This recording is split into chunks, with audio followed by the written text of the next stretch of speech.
Hello students, आज हम लोग स्टार्ट करेंगे topic optics. Chapter ray optics start करना है, लेकिन उससे पहले ऑप्टिक्स के बारे में जनरल बात कर लेते हैं कि ऑप्टिक्स है क्या। ऑप्टिक्स है क्या? What is optics? ऑप्टिक्स होती है लाइट के बारे में बात करना इज़ ऑप्टिक्स। लाइट क्या है उसके बारे में बात करना कहलाता है ऑप्टिक्स। ठीक है, बेसिकली मुझे ये कहना चाहिए कि लाइट की सारी प्रॉपर्टीज़ और उसके इफ़ेक्ट, लाइट की प्रॉपर्टीज़ और उसके इफ़ेक्ट जहाँ डिस्कस करते हैं, साइंस की उस ब्रांच को ऑप्टिक्स बोलते हैं। ठीक है ना। अब ऑप्टिक्स के दो पार्ट्स कौन कौन से हो सकते हैं? ऑप्टिक के दो पार्ट्स होते हैं, एक होता है रे ऑप्टिक, वेव ऑप्टिक्स नहीं, एक होता है ज्योमेट्रिकल ऑप्टिक्स और एक होता है फिजिकल ऑप्टिक्स। मैं जानबूझ के रुकी कि आपको पता लगे कि दो पार्ट्स ज्योमेट्रिकल ऑप्टिक्स और फिजिकल ऑप्टिक्स है। रे ऑप्टिक्स नहीं पढ़ना हमको अभी। पहले हमने कहा first part is geometrical optics और सेकेंड पार्ट इसका जो होता है, एक तो ज्योमेट्रिकल ऑप्टिक्स होता है, एक होता है फिजिकल ऑप्टिक्स। फिजिकल ऑप्टिक्स दो पार्ट्स हैं ऑप्टिक्स के, एक होता है ज्योमेट्रिकल ऑप्टिक्स और एक होता है फिजिकल ऑप्टिक्स। ऑप्टिक्स मतलब जहाँ पर हम लाइट के बारे में फुली स्टडी कर रहे हैं, लाइट की प्रॉपर्टीज़ और लाइट के इफ़ेक्ट देख रहे हैं। अभी ज़रा सोचो कि ज्योमेट्रिकल ऑप्टिक्स में क्या पढ़ेंगे, इसमें क्या आना चाहिए? ज्योमेट्री, लाइट की ज्योमेट्री। लाइट की ज्योमेट्री क्या होती है? लाइट जब भी चलती है तो स्ट्रेट लाइन पाथ पर चलती है। ये तो सबने सुना है ना, हम 11th से 10th से सुन रहे हैं। लाइट वाला टॉपिक कौन से क्लास में था तुम्हारा इससे पहले? 10th में था, बिल्कुल 10th में था। तो लाइट के बारे में हमने 10th में भी सुना है कि लाइट स्ट्रेट पाथ पर चलती है। Light is a type of energy, only energy, वैसे स्ट्रेट पाथ पर चलती है।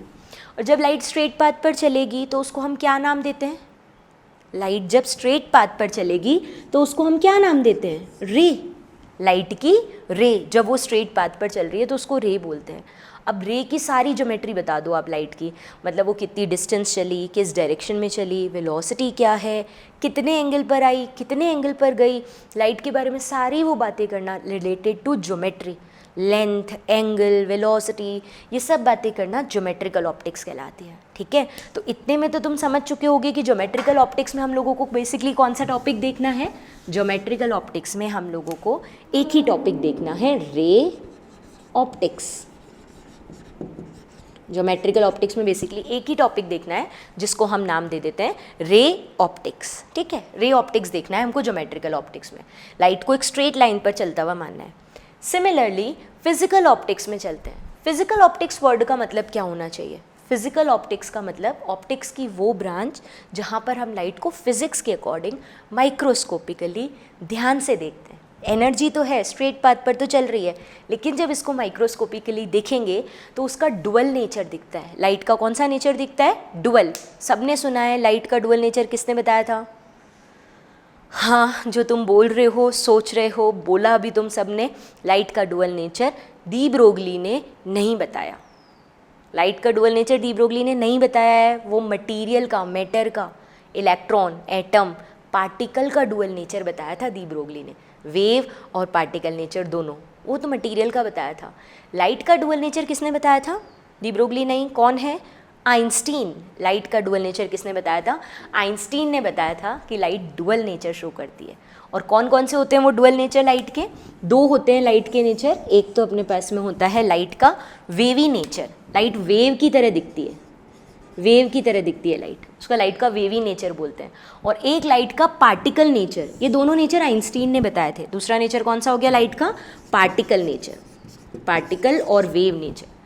वेव नेचर लाइट का क्या है? ये रही लाइट की वेव, ये चली लाइट की वेव, ये लाइट की वेव चल के आ रही है, तो इसका वेवी नेचर। और लाइट का पार्टिकल नेचर मतलब ये लाइट की जो वेव चल के आ रही थी ना, अगर इसी वेव को हम लोग ध्यान से देखें तो क्या ये कंटिन्यूस होती है? क्या नहीं होती, ऐसे छोटे छोटे टुकड़ों में होती है। ए पार्ट्स, छोटे छोटे पार्ट्स। ये एक पार्ट ये रहा, ये दूसरा पार्ट ये रहा, ये थर्ड, ये फोर्थ, ये फिफ्थ, इस तरह से। देखो बीच में ब्रेकेज है, डिसकंटिन्यूटी है, ये टूटे हैं।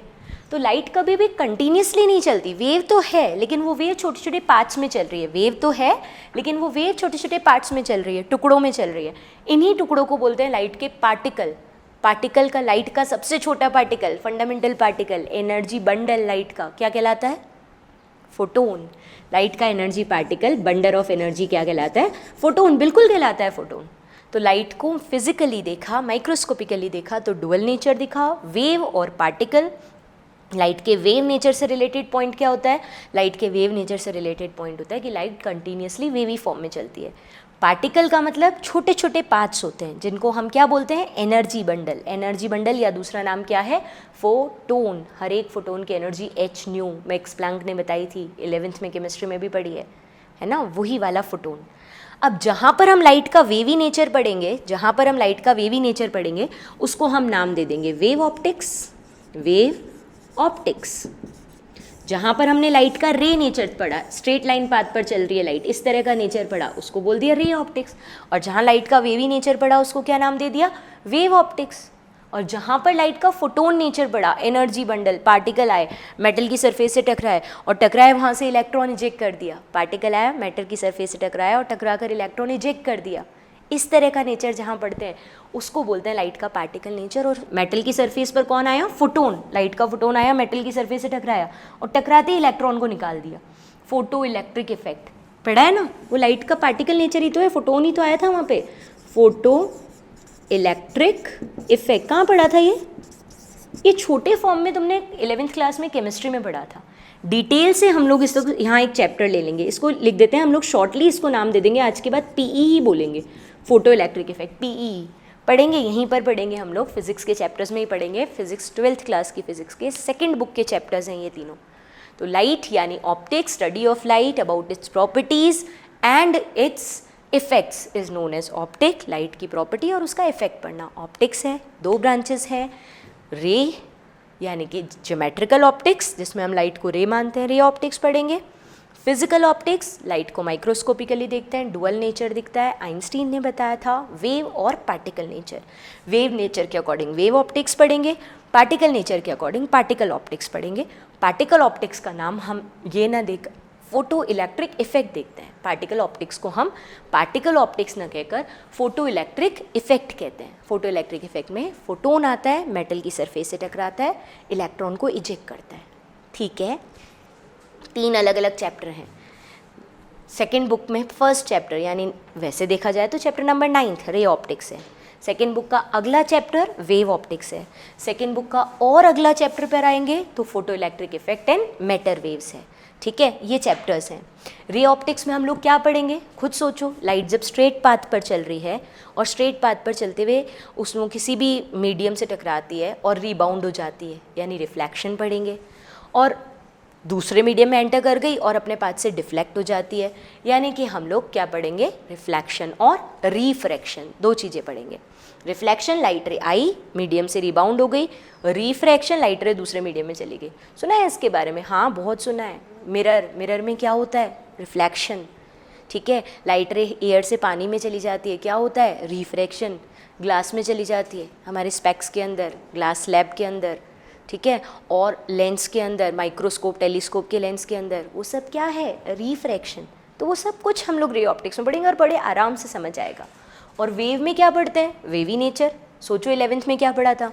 वेव थ्योरी पढ़ा था 11th में, बिल्कुल पढ़ा था तुमने वेव थ्योरी 11th में। 11th में जो तुमने वेव थ्योरी पढ़ा था उसमें लाइट का वेव नेचर बोला था, इंटरफेरेंस पढ़ा था वहाँ पे, याद आ रहा है?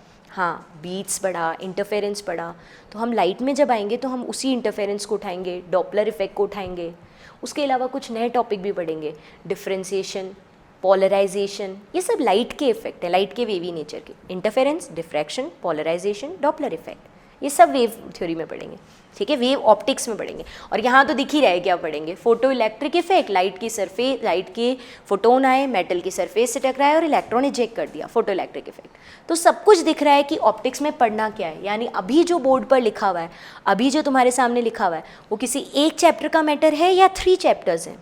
यस, ये 3 चैप्टर्स का मैटर है, एक नहीं है, 3 चैप्टर्स यहाँ पर लिखे हुए हैं हम लोगों ने। हम तो स्टार्ट ही बेसिक टॉपिक से कर रहे हैं, ऑप्टिक्स। ठीक है, अब एक और बात बताओ, एक चैप्टर होता है इलेक्ट्रोमैग्नेटिक वेव, है 12th क्लास का ही एक चैप्टर है इलेक्ट्रोमैग्नेटिक वेव्स के नाम से। उसमें क्या पढ़ते हैं? तो नाम सुना है सबने, इलेक्ट्रोमैग्नेटिक वेव का एग्जाम्पल लाइट वेव है, तो वो भी ऑप्टिक्स का ही पार्ट है। 12th क्लास की फर्स्ट बुक का लास्ट चैप्टर उसमें भी वेव आती है, ऐसी इलेक्ट्रोमैग्नेटिक वेव चल रही है जिसका इलेक्ट्रिकल मैग्नेटिक फील्ड कंपोनेंट है, एनर्जी है, वो भी ऑप्टिक्स ही है। तो ऑप्टिक्स में तो 4 चैप्टर हो गए इस तरह से, तो photo electric effect, matter waves, wave optics, ray optics, और उससे पहले वाला पीईई के साथ साथ ईएम वेव्स, इलेक्ट्रोमैग्नेटिक वेव। मैं फिर से रिपीट कर देती हूँ, electromagnetic waves, ray optics, wave optics और फोटो इलेक्ट्रिक इफेक्ट, ये वाले सारे चैप्टर हमारे जो जाएंगे वो सब ऑप्टिक्स में कंसिडर होंगे, ठीक है। अब अभी फ़िलहाल हम क्या पढ़ रहे हैं, हम इनमें से कोई भी चैप्टर को स्टार्ट नहीं कर रहे हैं, हम लोग सिर्फ पढ़ रहे हैं कि ऑप्टिक्स क्या होती है। ऑप्टिक्स के बारे में आप जितनी बेसिक बातें बता सकते हो वो सारी बातें बता दो, तो वो टॉपिक हमारा ऑप्टिक्स बन जाएगा। व्हाट इज़ ऑप्टिक्स, ठीक है। ये बताओ, लाइट की सारी प्रॉपर्टीज़ बता दो। आज के टॉपिक में यही डिस्कस करते हैं, क्या होती है light. Light is a type of energy, ठीक है, बिल्कुल सही बोल रहे हो, एनर्जी है। और क्या जानते हो लाइट के बारे में, स्ट्रेट लाइन पाथ पर चलती है, ये भी बिल्कुल सही है, ऐसा घूम घूम के नहीं चलेगी, स्ट्रेट लाइन पाथ पर चलती है। हाँ, वेव्स दिखेंगी लेकिन चलती लाइट स्ट्रेट लाइन पाथ पर है। लाइट जब वैक्यूम में चलती है तो वैक्यूम में लाइट की स्पीड क्या होती है, c लिख देते हैं हम इस स्पीड को। वैक्यूम के अंदर लाइट की स्पीड होती है c = 3 × 10⁸ मीटर पर सेकेंड। क्या एग्जैक्टली ये 3 × 10⁸ मीटर पर सेकेंड है? ना ना, ये 2.99994567 बहुत लंबी वैल्यू फिर 10⁸ है। हम तो उसको अप्रॉक्स ये लिख रहे हैं। बताओ, बहुत धीरे है ना स्पीड, ज़्यादा नहीं है। ये है 30 करोड़ मीटर पर सेकेंड। एक सेकेंड में लाइट रे 30 करोड़ मीटर चल रही है। हमने बोला 1, और 1 में वो 30 करोड़ किलोमीटर, 30 करोड़ मीटर चल गई। किलोमीटर्स में भी देखना चाहो तो इसको कर दो, 3 zeros हटा दो, तो 3 × 10⁵ यानी कि 3 लाख किलोमीटर चल गई एक सेकेंड में। इतनी स्पीड और किसी की होती है?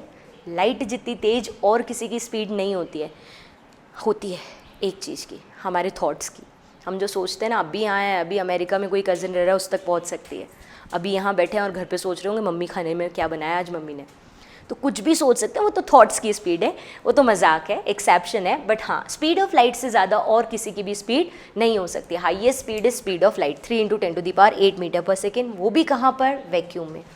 एनर्जी है, स्ट्रेट लाइन पाथ पर चलती है। स्पीड ऑफ लाइट 3 × 10⁸ मीटर पर सेकेंड होती है वैक्यूम के अंदर। मीडियम बदलने से लाइट की स्पीड बदलेगी, लेकिन वो कितनी होगी वो हम टाइम के साथ सीखेंगे। उस पॉइंट को मैं अलग से लूँगी, अलग अलग मीडियम, अलग अलग कलर के लिए स्पीड। फिलहाल वैक्यूम में सब ऑल कलर्स इसी स्पीड से चलते हैं। फिर अगले पॉइंट पर आते हैं, light waves are EM waves. ये इंपॉर्टेंट टॉपिक है, पता है। लाइट वेव्स इलेक्ट्रोमैग्नेटिक वेव्स हैं। क्या मतलब होता है इलेक्ट्रोमैग्नेटिक वेव का? लाइट एनर्जी है, यूँ चल रही है सीधी सीधी एनर्जी आगे, लेकिन जब ये एनर्जी आगे चलती है ना, तो इसका इलेक्ट्रिकल फील्ड कंपोनेंट होता है एनर्जी के चलने की परपेंडिकुलर डायरेक्शन में। इस कंपोनेंट को अपन नाम दे देते हैं इलेक्ट्रिकल फील्ड होता है, जो एनर्जी के परपेंडिकुलर चलता है। और पता है एक और होता है जिसको मैग्नेटिक फील्ड बोलते हैं, वो इसके भी परपेंडिकुलर चलता है। एनर्जी के परपेंडिकुलर इलेक्ट्रिकल फील्ड, उसके भी परपेंडिकुलर कौन चलता है, मैग्नेटिक फील्ड। तो अगर अपन यहाँ देखें तो मैग्नेटिक फील्ड यूँ चलेगा बाहर। अब कैसे बनाऊँ बोर्ड पे, 3D के डायग्राम बोर्ड पर यूँ बना लेते हैं अपन तिरछे। वो एक्चुअली प्लेन से बाहर है तो यहाँ बना नहीं पा रहे हैं, इसलिए यूँ तिरछा बना देते हैं। ये कौन सा कंपोनेंट है, मैग्नेटिक फील्ड। तो light waves are electromagnetic wave. Electromagnetic wave उसको बोलते हैं जिसमें एनर्जी होती है, इलेक्ट्रिकल फील्ड कंपोनेंट होता है, मैग्नेटिक फील्ड कंपोनेंट होता है। तीनों एक दूसरे के परपेंडिकुलर होते हैं। जिस डायरेक्शन में एनर्जी जा रही है उसके परपेंडिकुलर इलेक्ट्रिकल, और उसके भी परपेंडिकुलर कौन सा कंपोनेंट होता है, मैग्नेटिक फील्ड कंपोनेंट होता है। तीनों एक दूसरे के परपेंडिकुलर होते हैं, ठीक है। ऐसी वेव्स को हम लोग बोलते हैं electromagnetic waves. Light wave are electromagnetic wave. और थोड़ा एक ध्यान से देखोगे ना, जब इलेक्ट्रिकल फील्ड स्टार्ट हो रहा है ना, वहीं से देखो मैग्नेटिक फील्ड भी स्टार्ट हो रहा है।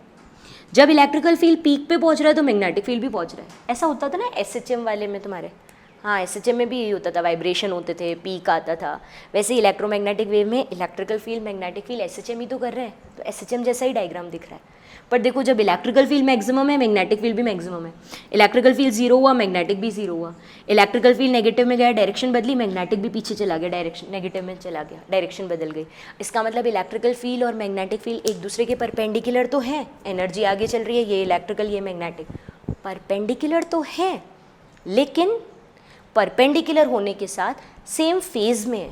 जब एक अपने मैक्सिमम पर पहुंच रहा है दूसरा भी मैक्सिमम पर, जब एक जीरो पे पहुंच रहा है दूसरा भी जीरो, एक नेगेटिव में जा रहा है दूसरा भी नेगेटिव। तो सोचो अगर कोई पूछता है इलेक्ट्रोमैग्नेटिक वेव्स में electrical field magnetic field component जो है उनमें फेज डिफरेंस क्या है, तो क्या बोलोगे फेज डिफरेंस? 90 डिग्री या ज़ीरो? 90 या ज़ीरो? ज़ीरो कि 90? बिल्कुल सही है, ज़ीरो। 90 नहीं, परपेंडिकुलर है बट डिफरेंस कितना है? परपेंडिकुलर है लेकिन फेज डिफरेंस कितना है? ज़ीरो। जब जब वो अपने मैक्सिमम पर है तब तब ये भी मैक्सिमम पर, और जब जब वो ज़ीरो पर है तब तब ये भी ज़ीरो पर होगा।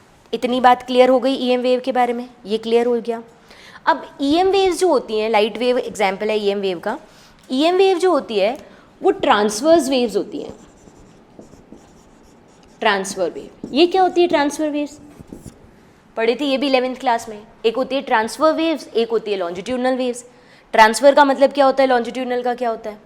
हाँ वही, जिस डायरेक्शन में एनर्जी चलती है उसके परपेंडिकुलर अगर वाइब्रेशन होते हैं तो ट्रांसवर्स वेव है, और जिस डायरेक्शन में एनर्जी चलती है उसी डायरेक्शन में वाइब्रेशन होते हैं तो लॉन्जिट्यूडनल है। बिल्कुल सही बोल रहे हो, जिस डायरेक्शन में एनर्जी चल रही है उसके परपेंडिकुलर अगर वाइब्रेशन हो रहे हैं तो ट्रांसफर है, और जिस डायरेक्शन में एनर्जी चल रही है उसी डायरेक्शन में अगर वाइब्रेशन हो रहे हैं तो लॉन्जिट्यूडनल है। मेरी साउंड वेव कौन सी है जो मैं बोल रही हूँ?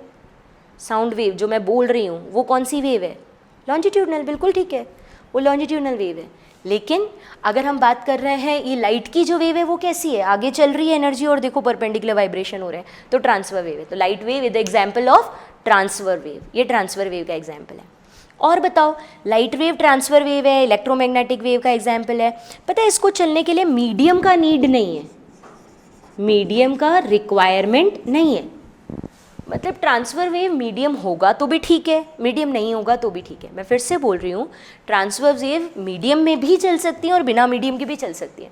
सोचो अगर मून से जो लाइट आ रही है, खैर मून की तो खुद की लाइट नहीं होती, सन से जो लाइट आ रही है अगर वो अर्थ तक आ रही है तो बीच में कई जगह वैक्यूम भी है, कई जगह एयर भी है, एटमॉस्फेयर है, कहीं पर नहीं है, फिर भी वो लाइट पहुंच रही है, यानी मीडियम के होने ना होने से कोई फ़र्क ही नहीं पड़ता। तो सारी ट्रांसफर वेव को मीडियम के होने ना होने से कोई फ़र्क नहीं पड़ता। सोचो साउंड वेव को भी ऐसा होता तो मैं जो बोल रही हूँ क्या उनको मीडियम की ज़रूरत है? हाँ, लॉन्जिट्यूडनल वेव्स के लिए मीडियम का नीड है। अगर मैं बोल रही हूँ और यहाँ से सारी हवा हटा दी जाए, वैक्यूम कर दिया जाए तो वाइब्रेशंस होंगे ही नहीं, और मेरे बोली हुई आवाज़ तुम्हारे कानों तक पहुँचेगी ही नहीं। उसको पहुँचने के लिए क्या ज़रूरी है?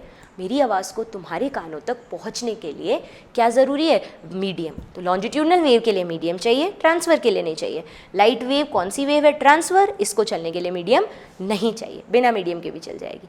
जबकि जो साउंड वेव होती है उनको चलने के लिए मीडियम का नीड होता है। तो अभी तक हमें पता लग गया लाइट एनर्जी है, स्ट्रेट लाइन पर चलती है, वैक्यूम के अंदर 3 × 10⁸ स्पीड है। इलेक्ट्रोमैग्नेटिक वेव है, electrical field, magnetic field, energy तीनों एक दूसरे के परपेंडिकुलर होते हैं। ट्रांसवर्स हैं, जिस डायरेक्शन में एनर्जी चल रही है उसके परपेंडिकुलर वाइब्रेशन हो रहे हैं, और मीडियम की ज़रूरत नहीं है। यहाँ तक का क्लियर है सारा?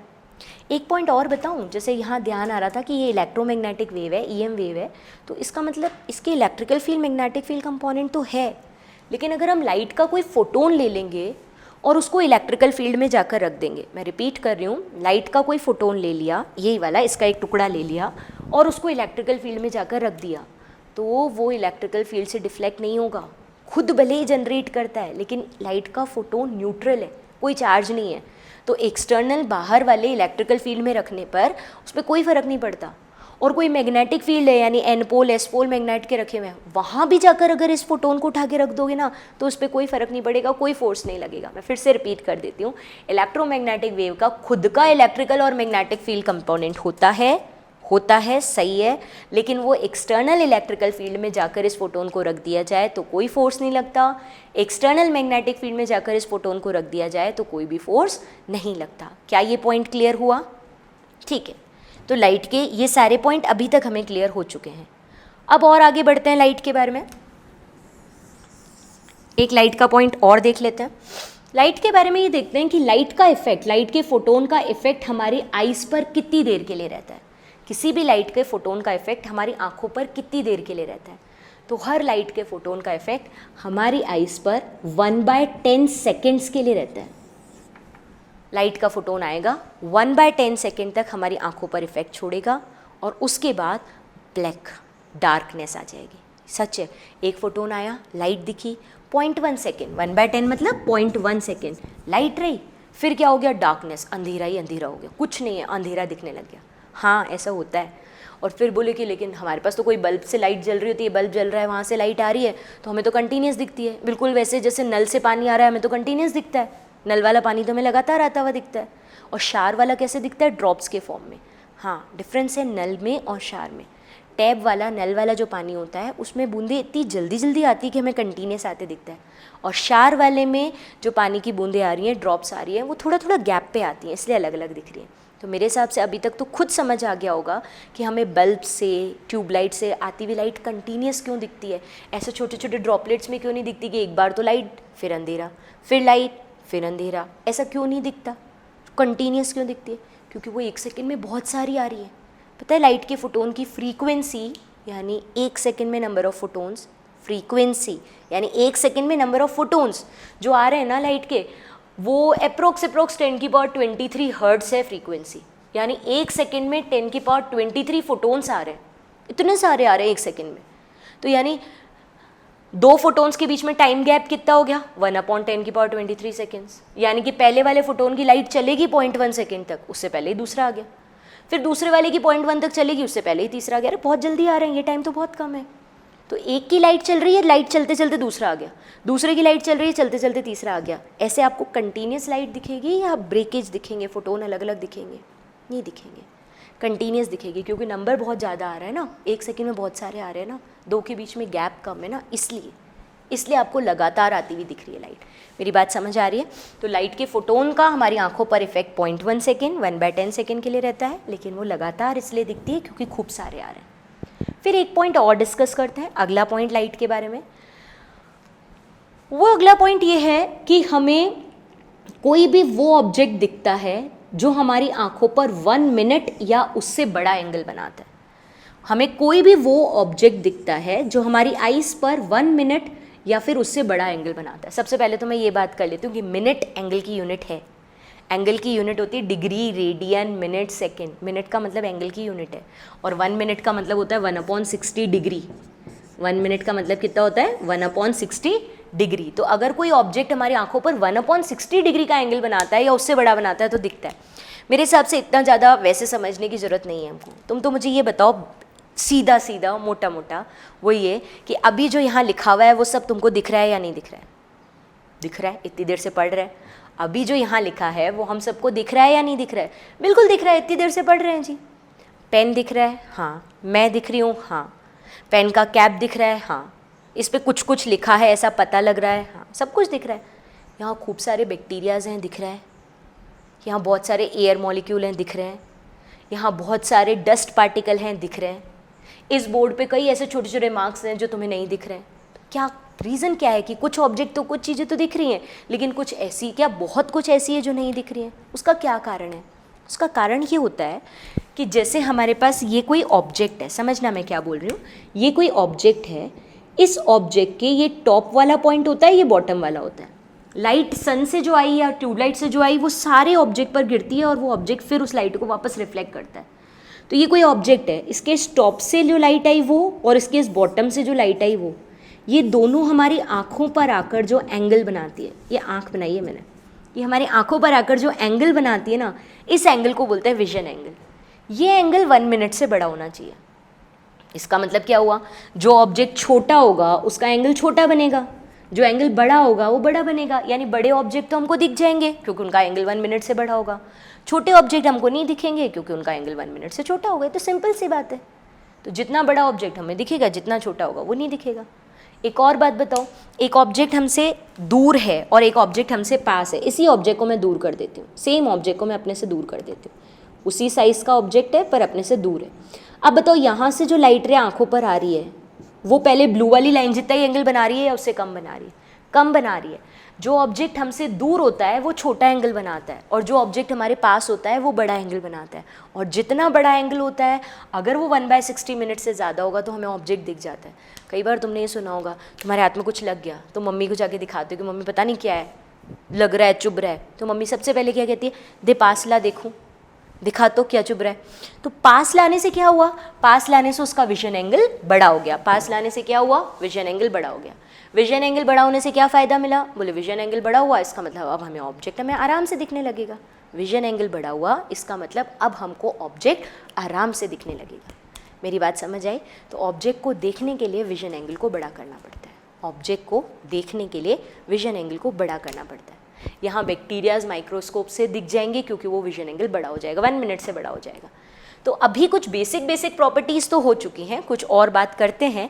लेकिन बेसिक हुई क्या है, स्ट्रेट लाइन पर चलती है, एनर्जी है लाइट रेस, एनर्जी है, स्ट्रेट लाइन पाथ पर चलती है, स्पीड ऑफ लाइट 3 × 10⁸ मीटर पर सेकेंड होती है, इलेक्ट्रोमैग्नेटिक वेव है, ठीक है, ट्रांसवर्स है और चलने के लिए मीडियम का नीड नहीं है।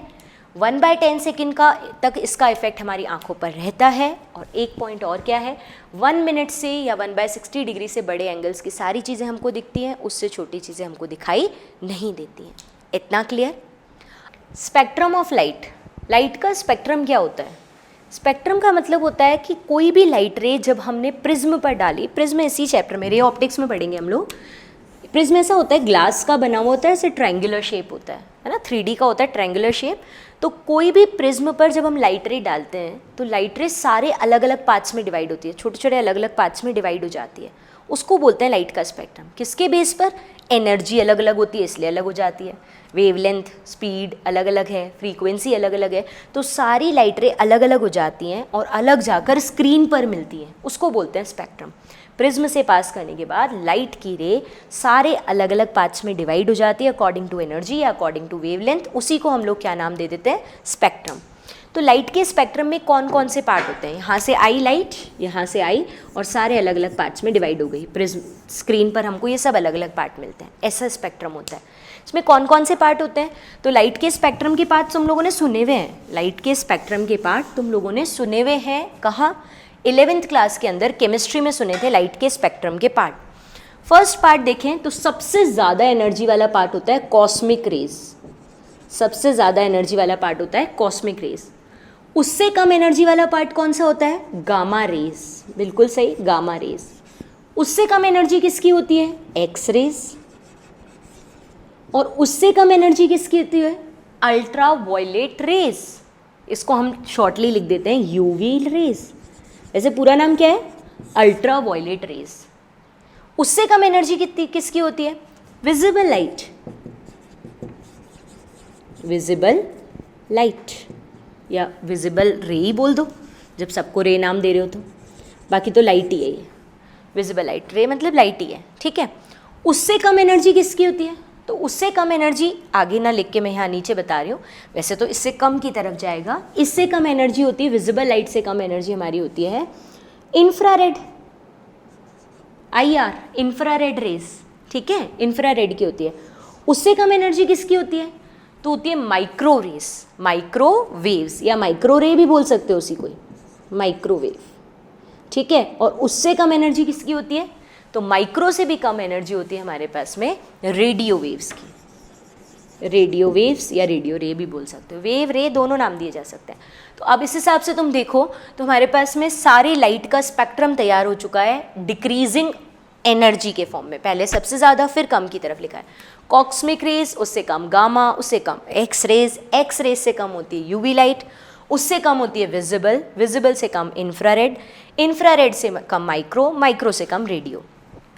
ये तो हम सब जानते हैं कि विजिबल लाइट में जो होता है वो विबग्योर होता है, मतलब उसमें अलग अलग पार्ट्स होते हैं, विबग्योर, मैं केवल रेड को अलग से लिख रही हूँ, ऐसा कुछ नहीं है, पूरा ये पार्ट है VIBGYOR, violet, indigo, blue, green, yellow, orange और रेड, ये सारे पार्ट्स होते हैं। ये एनर्जी का तो डिक्रीजिंग लेवल है, यानी अपन इसको यूँ लिख देते हैं, आगे जाओगे तो एनर्जी डिक्रीज होती जाएगी। व्हाट अबाउट वेवलेंथ, अगर आगे जाने पर एनर्जी डिक्रीज हो रही है तो हर एक फोटोन की एनर्जी क्या होती है, एच न्यू या फिर एच सी बाय लेमडा। तो एनर्जी डिक्रीज होगी तो वेवलेंथ इंक्रीज होगी, मतलब यहाँ से अगर हम लोग आगे जाते हैं तो एनर्जी डिक्रीज होने के साथ साथ वेवलेंथ इंक्रीज हो रही है, एनर्जी डिक्रीज, वेवलेंथ इंक्रीज हो रही है, ठीक है। तो अपन वेवलेंथ का सीक्वेंस देखते हैं। पता है इसलिए देख रहे हैं क्योंकि कई बार एग्जामिनेशन के अंदर बहुत बार ऐसा हुआ है कि कंपटीशन एग्जाम और तुम्हारे बोर्ड एग्जाम दोनों में वेवलेंथ का ही ऑर्डर पूछ लेते हैं, इन सारी वेव्स के वेवलेंथ का ऑर्डर बहुत फ्रीक्वेंट आ रहा है आजकल ये क्वेश्चन, इसलिए ध्यान से समझ लेना, बहुत ईजी है, बहुत आराम से याद हो जाएगा। कॉस्मिक रेज को अगर देखा जाए तो उसकी जो वेवलेंथ होती है सबसे कम होती है क्योंकि एनर्जी सबसे ज़्यादा है, इसकी वेवलेंथ होती है 10⁻⁻15 मीटर से कम, 10⁻⁻15 मीटर से कम होती है इसकी वेवलेंथ, ठीक है। और उससे ज़्यादा वेवलेंथ किसकी होगी, एनर्जी कम यानी उससे ज़्यादा वेवलेंथ किसकी होगी, गामा की। गामा की वेवलेंथ तो कई लोग इसको 10⁻⁻14 भी बोलते हैं ना, एक ही बात है, फर्मी मीटर भी लिख सकते हो आप इसी को ही। 10⁻⁻15 से कम एनर्जी होती है यानी ज़्यादा वेवलेंथ होती है इसकी और गामा रेस की, और गामा रेस की वेवलेंथ का सीक्वेंस होता है 10⁻⁻15 मीटर टू 0.1 एंगस्ट्रॉम, 10⁻⁻15 मीटर से 0.1 एंगस्ट्रॉम होती है गामा रेस की वेवलेंथ, है ना। वेवलेंथ बढ़ गई ना, ये 10⁻⁻15 था और ये एंगस्ट्रॉम मतलब 10⁻⁻10 हुआ। एक्सरे की वेवलेंथ तो और बढ़ जाती है क्योंकि एनर्जी और कम होती है, बहुत आराम से भी याद होती है और बहुत ज़्यादा भी पूछी जाती है एक्सरे की वेवलेंथ। ये होती है, सीक्वेंस बता देती हूँ मैं यहाँ पर, ये होती है 0.1 एंगस्ट्रॉम से स्टार्ट होती है और 0.1 जहाँ वो ख़त्म होगी यहाँ से ये स्टार्ट होगी, यहाँ से लेकर जाती है ये 100 एंगस्ट्रॉम तक। 0.1 एंगस्ट्रॉम पर स्टार्ट होती है और 100 एंगस्ट्रॉम तक जाती है, बढ़ती जा रही है वेवलेंथ क्योंकि एनर्जी कम हो रही है। और फिर अब अल्ट्रावायलेट कहाँ से स्टार्ट होगी, जहाँ एक्सरे खत्म होगी, एक्सरे खत्म होती है 100 पर, तो अल्ट्रावायलेट 100 एंगस्ट्रॉम से लेकर आगे जाती है जहाँ तक विजिबल लाइट है 3800 एंगस्ट्रॉम, 100 एंगस्ट्रॉम से 3800 एंगस्ट्रॉम तक जाती है जहाँ तक विजिबल स्टार्ट होती है। और विजिबल का स्टार्टिंग और एंड पॉइंट बस याद रख लो, बाकी तो मैं अभी सबका याद नहीं करवा रही हूँ। विजिबल के अंदर विबग्योर में 3800 एंगस्ट्रॉम से स्टार्ट होगा और 7800 एंगस्ट्रॉम पर ख़त्म होता है, सबको याद होता है 4000 से 8000 एंगस्ट्रॉम, याद नहीं होता है क्या। तो 3800 को अप्रॉक्स 4000 ही तो बोलोगे और 7800 को 8000 ही तो बोलोगे, 8000 ही तो बोलोगे, तो ये तो याद ही होता है सबको, ठीक है। तो देख कितना आसान हुआ, एक्सरे और विजिबल लाइट का याद कर ले, बाकी तो सबका हो जाएगा। एक्सरे का क्या था 0.1 एंगस्ट्रॉम से 100 एंगस्ट्रॉम, और विजिबल का क्या है 3800 टू 7800, ठीक है। तो कॉस्मिक के तो 10⁻⁻15 मीटर से कम वेवलेंथ। अब गामा कहाँ जाएगी, एक्सरे और इसके बीच में 10⁻⁻15 से 0.1 तक। फिर यूवी कहाँ आएगी, एक्सरे तो याद है ना 0.1 से 100, फिर यूवी क्या आएगी, तो बोले जहाँ एक्सरे खत्म हुई 100 एंगस्ट्रॉम से, जहाँ विजिबल चालू हुई 3800 तक, और विजिबल तो याद ही है 3800 टू 7800। अब चलते हैं इंफ्रारेड। इंफ्रारेड वेवलेंथ और बड़ी हो जाएगी कि छोटी होगी, एनर्जी कम हो गई ना, और बड़ी हो जाएगी, 7800 से बड़ी। पता है 7800 से स्टार्ट होती है ये वेवलेंथ, एंड हो जाती है वो 1 मिलीमीटर यानी 10⁻³ मीटर्स पर। एंगस्ट्रॉम 10⁻10 था और मीटर हुआ, मिलीमीटर हुआ 10⁻³ मीटर, तो इसका मतलब 1 मिलीमीटर या 10⁻³ मीटर्स। विजिबल जहाँ खत्म हुई वहाँ से स्टार्ट हुई और 10⁻³ तक। फिर कौन आता है, माइक्रोवेव। माइक्रोवेव बिल्कुल इंफ्रारेड के ख़त्म होने वाले पॉइंट से स्टार्ट होती है, 10⁻³ मीटर टू 1 मीटर, 1 मीटर तक जाएगी। और फिर कौन आया, रेडियो। रेडियो भी दो तरह की होती है पता है, शॉर्ट एंड लॉन्ग रेडियो। एक तो होती है शॉर्ट और एक होती है लॉन्ग रेडियो। जो शॉर्ट रेडियो वेव होती है ना, वो 1 मीटर से स्टार्ट होकर 1 किलोमीटर तक जाती है, और जो लॉन्ग होती है ना वो ग्रेटर देन 1 किलोमीटर जाती है। बोले इनका यूज़ है क्या, हाँ सबके नाम तुमने कहीं ना कहीं सुने, और पूरा चैप्टर इलेक्ट्रोमैग्नेटिक वेव में ये चैप्टर है ही सिर्फ इनके क्या क्या यूजेस हैं, कहाँ का यूज़ होता है, कहाँ का इसकी इंपॉर्टेंस है, सबकी है। और सबसे ज़्यादा तो एक्सरे पूछी जाती हैं, तो हमें पता होना चाहिए कि स्पेक्ट्रम है क्या, कहाँ से स्टार्ट हुआ कहाँ ख़त्म हुआ, वेवलेंथ क्या है। एक बार रिपीट करवा दो तो हमारा स्पेक्ट्रम टॉपिक कंप्लीट हो जाए, ठीक है। सबसे ज़्यादा एनर्जी कॉस्मिक रेज, फिर डिक्रीजिंग अमाउंट ऑफ एनर्जी के अकॉर्डिंग अरेंज करते जाओ, कॉस्मिक, गामा, एक्स, विजिबल नहीं, कॉस्मिक, गामा, एक्स, फिर यूवी आएगी, उसके बाद visible, then infrared, micro, radio, याद हो गई, ठीक है। अब इसकी वेवलेंथ याद करनी हो तो लेस देन 10⁻⁻15, फिर गामा रे पर आओगे -15 से 10⁻⁻15 से 0.1 एंगस्ट्रॉम। नहीं देखना स्क्रीन की तरफ, मुझे देख के बोलना है, 10⁻⁻15 से 0.1 एंगस्ट्रॉम गामा रेज। फिर एक्सरे पर आओगे तो 0.1 एंगस्ट्रॉम से 100 एंगस्ट्रॉम, ठीक है, एक्सरे याद रखनी है, बाकी सब उसी से अरेंज हो जाती है। फिर यूवी आती है, 100 से स्टार्ट होती है और जहाँ विजिबल यानी 3800 पर ख़त्म हो जाती है। फिर आएगा विजिबल 3800 से 7800। फिर आएगा कौन सा, इंफ्रारेड, जहाँ विजिबल खत्म हुई 7800 पर खत्म हुई, तो 7800 से स्टार्ट करो, 10⁻³ मीटर, 1 मिलीमीटर बोल दो। फिर आएगी micro and then radio. Radio micro नहीं, पहले माइक्रो फिर रेडियो। माइक्रो की क्या होगी, 10⁻³ से 1 मीटर, और रेडियो तो 2 होती हैं, शॉर्ट और लॉन्ग। शॉर्ट वाले की 1 मीटर से 1 किलोमीटर और लॉन्ग वाले की 1 किलोमीटर से बड़ी। याद ही हो गया, स्पेक्ट्रम याद हो गया तो हमारे कई चैप्टर में काम आएगा, तो मैं पूरा ध्यान रह गया। क्लियर हुआ? ये सारी लाइट की बेसिक प्रॉपर्टी चल रही है। अभी एक पॉइंट लाइट का इम्पॉर्टेंट रहता है, बाकी सब हो चुका है, और वो लास्ट पॉइंट क्या रहता है, अबाउट स्पीड। अलग अलग मीडियम में स्पीड, वेवलेंथ, फ्रीक्वेंसी, ये तीनों चीज़ें कैसे बदलती हैं, उस पॉइंट को हम अलग से देखेंगे। इसमें एक पॉइंट और ऐड कर दो कि जो लाइट होती है उसका ग्रीन और येलो कलर, येलो ग्रीन बोलना चाहिए हमको, इसका इफ़ेक्ट आइस पर सबसे ज़्यादा होता है। येलो ग्रीन कलर का इफ़ेक्ट सबसे ज़्यादा होता है, यानी कि जब भी हमें सारे कलर्स एक साथ दिखेंगे तो उनमें से येलो और ग्रीन कलर के लिए हमारी आंखें सेंसिटिव है, सबसे पहले वो दिख जाएगा। ठीक है ना? क्लियर? लाइट की वेवलेंथ, फ्रीक्वेंसी और स्पीड ऑफ लाइट, मीडियम बदलने से इस लाइट की स्पीड पर क्या क्या फ़र्क पड़ता है, ये बातें हम लोगों को अभी लाइट के बारे में करनी है। ठीक है, ये बताओ कि अगर हम लोग लाइट को देखें, उसकी स्पीड के बारे में देखें, तो स्पीड ऑफ लाइट क्या होती है, पर सेकेंड लाइट कितनी डिस्टेंस चली उसको स्पीड बोलते हैं। एक एक सेकेंड में लाइट कितनी स्पीड चल रही है, उसको कितनी डिस्टेंस चल रही है, उसको क्या बोलते हैं, स्पीड। वेवलेंथ का मतलब क्या होता है लाइट की वेवलेंथ का, तो जब लाइट वेवी फॉर्म में चलती है तो उसके दो कंटिन्यूस क्रस्ट के बीच की डिस्टेंस या दो कंटिन्यूस ट्रफ के बीच की डिस्टेंस, वेवलेंथ। स्पीड मतलब लाइट पर सेकेंड कितनी डिस्टेंस चल रही है, वेवलेंथ मतलब दो कंटिन्यूस क्रस्ट और या दो कंटिन्यूस ट्रफ के बीच की डिस्टेंस। एक टर्म और होता है लाइट का, दैट इज़ फ्रीक्वेंसी। लाइट के 3 टर्म्स हमें अच्छे से आने चाहिए, स्पीड, फ्रीक्वेंसी एंड वेवलेंथ। तो लाइट की फ्रीक्वेंसी क्या होती है, लाइट की फ्रीक्वेंसी का मतलब होता है 1 सेकेंड में नंबर ऑफ वेव्स। लाइट की फ्रीक्वेंसी का मतलब होता है 1 सेकेंड में नंबर ऑफ वेव्स। जैसे कहीं से ये नंबर ऑफ वेव्स, ये वेवी फॉर्म में लाइट चल के जा रही है, तो एक पर्टिकुलर पॉइंट हो गया, जैसे मेरा हाथ, तो इस हाथ के सामने से 1 सेकेंड में कितनी वेव्स निकल गई उसको बोलते हैं वेव। मतलब ये यहाँ से लेकर यहाँ तक को एक वेव बोलते हैं, कितनी वेव निकल गई उसको बोलते हैं फ्रीक्वेंसी। तो तीनों टर्म्स क्लियर हैं। स्पीड ऑफ लाइट वर्ड का मतलब होता है लाइट कितनी डिस्टेंस चली यूनिट टाइम में। वेवलेंथ का मतलब होता है दो कंटिन्यूस क्रस्ट, दो कंटिन्यूस ट्रफ के बीच की डिस्टेंस। फ्रीक्वेंसी का मतलब होता है 1 सेकेंड में लाइट की कितनी वेव्स किसी भी पॉइंट से पास होके गई, that is known as frequency. Done, ये तीनों पॉइंट हो गए। अब बात कर रहे हैं मीडियम बदलने से क्या फ़र्क पड़ता है। अगर लाइट एक मीडियम से दूसरे मीडियम में जाती है तो क्या चेंजेस होते हैं, स्पीड के बारे में ये देखते हैं, है ना। जैसे ही हम एक से दूसरे मीडियम में जाते हैं तो क्या फ़र्क पड़ता है।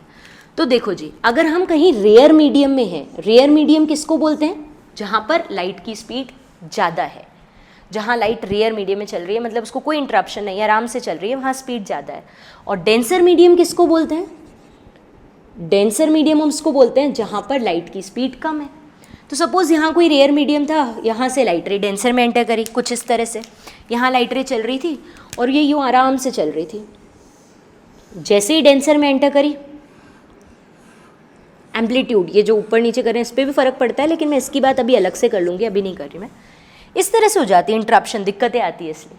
यानी एक तरह से हम बोलें कि जो वेवलेंथ थी जब रेयर मीडियम में लाइट रे चल रही थी उस टाइम जो इसकी वेवलेंथ थी, और जैसे ही लाइट रे डेंसर मीडियम में आ गई अब जो उसकी वेवलेंथ है चेंज हो गई। देखो ध्यान से, लैम्डा डैश हो गई, वेवलेंथ कम हो गई। तो लाइट रे रेयर टू डेंसर जाती है तो वेवलेंथ कम होती है, सच बात है, सच्ची में वेवलेंथ कम हो जाती है।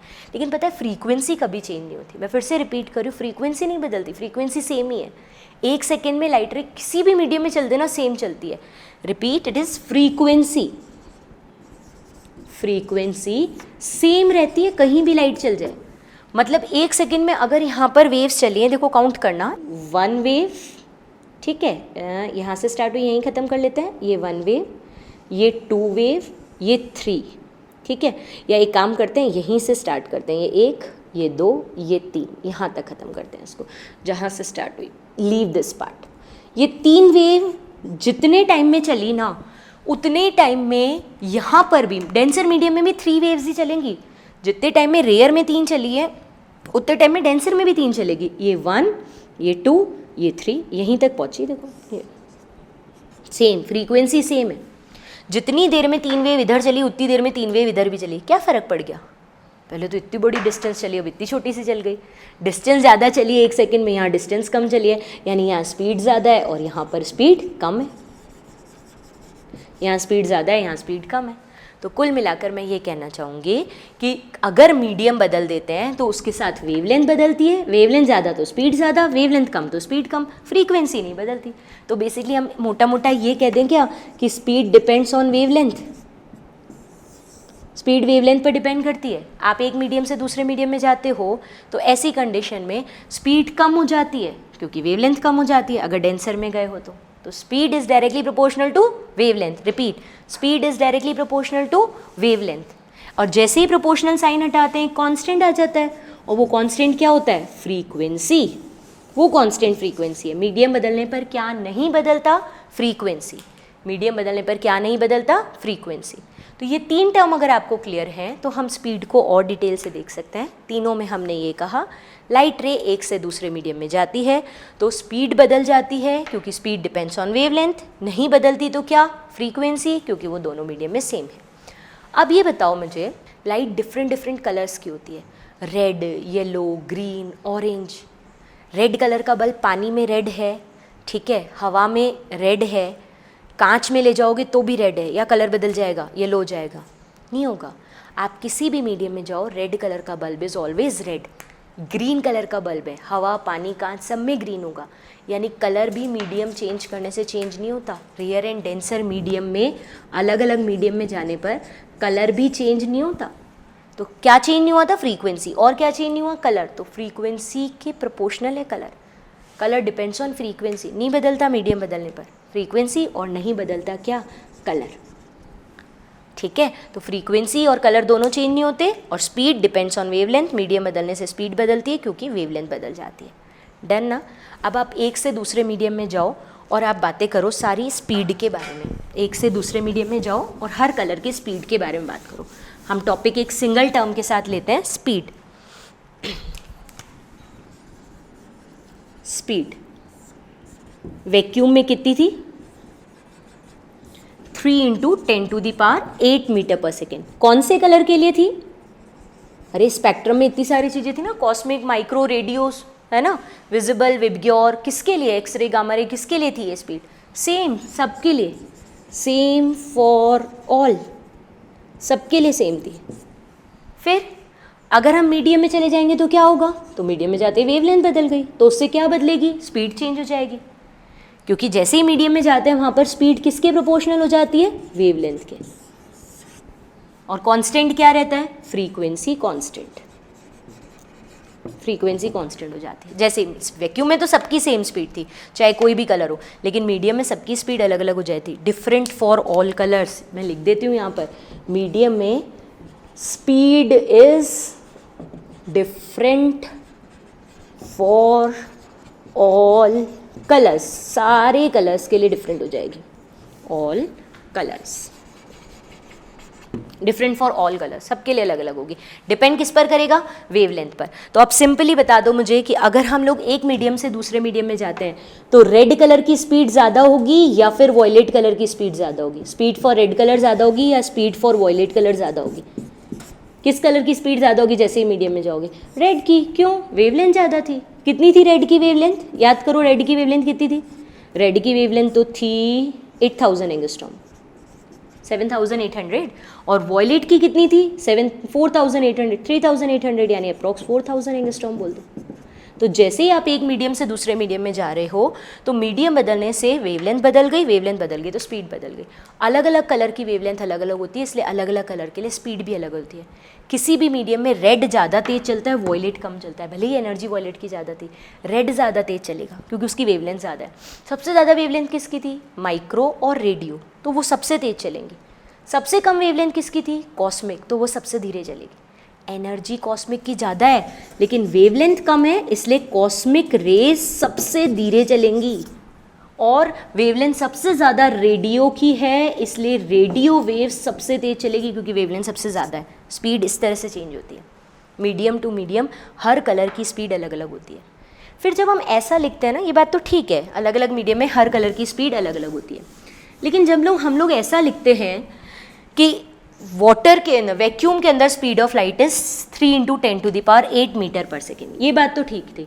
लेकिन जैसे ही हम एयर के अंदर चले गए और हम लिखते हैं स्पीड इज 2.998 × 10⁸ मीटर पर सेकेंड, हम लिखते हैं पानी के अंदर स्पीड ऑफ लाइट, वाटर के अंदर स्पीड ऑफ लाइट इज 2.25 × 10⁸, ये क्या बात हुई?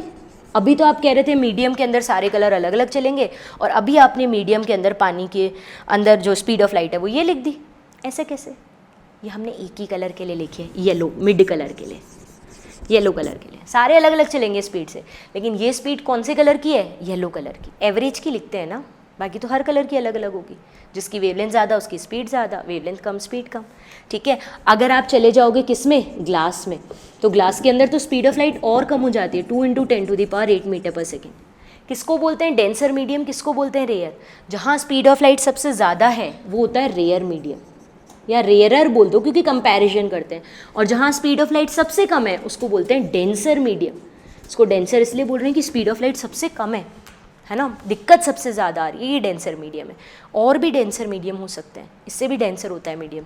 एक मीडियम होता है हमारे पास डायमंड, हीरा, इससे ज़्यादा डेंसर है। हमने सारे ट्रांसपेरेंट मीडियम लिए जहाँ लाइट चल सकती है, मैं दीवार की बात नहीं कर रही हूँ, वहाँ लाइट चलेगी नहीं, बोर्ड की नहीं कर रही हूँ, उनमें तो स्पीड ऑफ लाइट 0 है ना, उनकी बात नहीं कर रहे हैं। जहाँ जहाँ चल सकती है वहाँ स्पीड ऑफ लाइट कम है तो डेंसर, स्पीड ऑफ लाइट ज़्यादा है तो रेयर। तो कुल मिला के हमें 2 बातें पता लग गई, वेवलेंथ बदलने से लाइट की स्पीड चेंज होती है, मीडियम बदलने से भी लाइट की स्पीड चेंज होती है, ठीक है। डेंसर मीडियम में लाइट की स्पीड कम, रेयर में लाइट की स्पीड ज़्यादा होती है, और लास्ट हम ये बोले कि टेम्परेचर बदलने से भी लाइट की स्पीड बदलती है। स्पीड की डिपेंडेंस देखी आपने, क्या देखी? स्पीड की डिपेंडेंस। फर्स्ट किस पे डिपेंड की? वेवलेंथ पर। वेवलेंथ बदलने पर स्पीड बदलेगी क्योंकि डायरेक्टली प्रोपोर्शनल है। रेड की स्पीड ज़्यादा, वॉयलेट की कम, ठीक है। माइक्रो रेडियो की ज़्यादा, कॉस्मिक की सबसे कम, क्योंकि वेवलेंथ कम है। दूसरा क्या देखा? मीडियम के साथ स्पीड बदल रही है, अलग अलग मीडियम के लिए स्पीड अलग अलग होती है, ठीक है। अगर हम बात कर रहे हैं वैक्यूम तो उसमें 3 × 10⁸, फिर पानी में आए तो 2.25 × 10⁸, फिर कांच में गए 2 × 10⁸, स्पीड कम हो गई, मीडियम डेंसर हो गया। And third and last point, speed depends on temperature. Temperature पर डिपेंड करती है स्पीड। गर्म कर दो किसी भी मटे, पानी को गर्म कर दो, आप टेम्परेचर बढ़ा दो, उसका क्या फ़र्क पड़ेगा? खुद सोचो, टेम्परेचर बढ़ाओ क्या होगा? मॉलिक्यूल दूर दूर जाएंगे, एक्सपेंशन होगा, मॉलिक्यूल दूर जाएंगे तो मीडियम बन जाएगा रेयर। मीडियम कौन सा बन जाएगा? रेयर बनेगा, और रेयर मीडियम में तो स्पीड ज़्यादा होती है और डेंसर में तो स्पीड कम होती है। तो जैसे ही टेम्परेचर बढ़ाओगे एक्सपेंशन हो जाएगा, मॉलिक्यूल दूर दूर चले जाएंगे, मीडियम रेयर हो जाएगा और स्पीड इंक्रीज हो जाएगी। स्पीड रेयर में तो ज़्यादा होती है। तो बेसिकली एक ही लाइन में लिखना हो तो यूँ लिख दें क्या कि टेम्परेचर बढ़ाने से स्पीड बढ़ती है, वेवलेंथ बढ़ाने से स्पीड बढ़ती है, यानी रेड कलर की ज़्यादा होगी, येलो वॉयलेट ग्रीन से, ठीक है। मीडियम बदलने से स्पीड बदलती है, डेंसर में कम होगी, रेयर में ज़्यादा होगी, और last and final point, temperature बढ़ाने से मीडियम रेयर हो जाता है, आराम से लाइट मूव करती है, स्पीड बढ़ जाती है। तो आज का टॉपिक हमारा स्पीड, वेवलेंथ और फ्रीक्वेंसी क्या होते हैं इस पर था। तो ऑप्टिक्स की सारी प्रॉपर्टीज़ कंप्लीट हैं। अब हम अगले लेक्चर से रे ऑप्टिक्स स्टार्ट करेंगे। Thank you.